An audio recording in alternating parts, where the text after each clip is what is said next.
Zimbabwe was yet to quarantine any travelers by midday on Thursday, nearly 2 days after President Emmerson Mnangagwa announced drastic new measures to contain the spread of the Omicron coronavirus variant, Zimliv reported.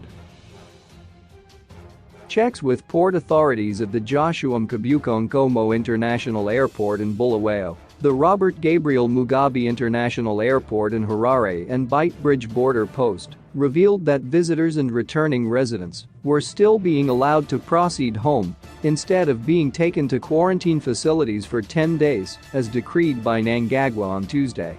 Those presenting negative COVID-19 test certificates were not forced to undergo mandatory PCR tests on arrival either, it was established. We're still waiting for guidelines to be properly disseminated to the ground. You need PCR machines in place, you need health workers in place, you need the quarantine facilities in place, you need transport in place, and there must be security. This is all taking a bit long, and until such time we are ready, our duty is to facilitate the free movement of people within existing regulations, an airport official in Harare said, asking not to be named due to the sensitivity of compounding the problems is that those arriving without money for quarantine are to be handed over to the Social Welfare Department, which previously used schools and college buildings during the lockdown last year. With schools and colleges currently open and the department seriously underfunded, officials say it could take days more for the government to source food and accommodation. President Mnangagwa said all visitors and returning residents arriving at the country's ports would be compelled to undergo a US $60 PCR test at their own cost and must spend 10 days in a quarantine facility.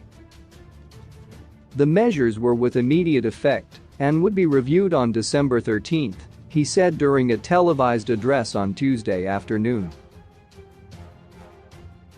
The announcement caused thousands of Zimbabweans planning their trips home for the Christmas holidays to reconsider their plans.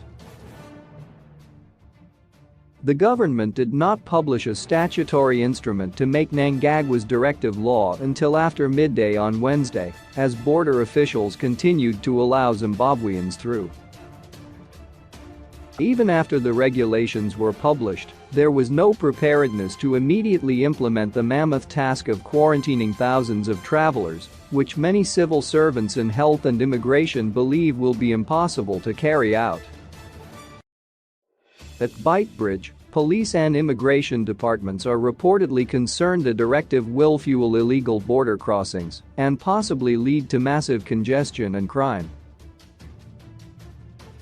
There's little appetite for implementing this. Let's hope sanity will prevail soon, one senior police officer said. Confusion spread on Wednesday after a passenger circulated a piece of paper on social media written, "One traveler to quarantine center." Border officials have told Zimliv that the particular traveler tested positive for COVID-19 and could not be allowed to go home under existing rules.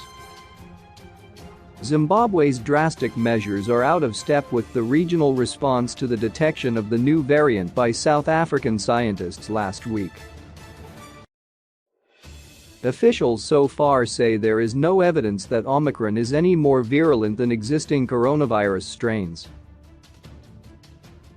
The main opposition movement for Democratic Change Alliance said Mnangagwa's tough new measures were not based on science and advised him to reverse them.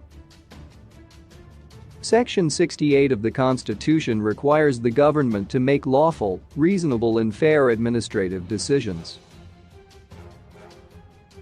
Making different quarantine rules for different people, not basing decisions on science and imposing inefficient systems on the citizenry, does not meet this constitutional standard, spokesperson Fadzai Mahir said.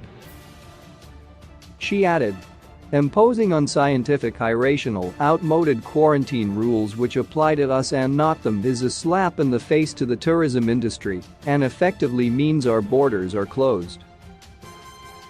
Who will travel to Zimbabwe under these conditions?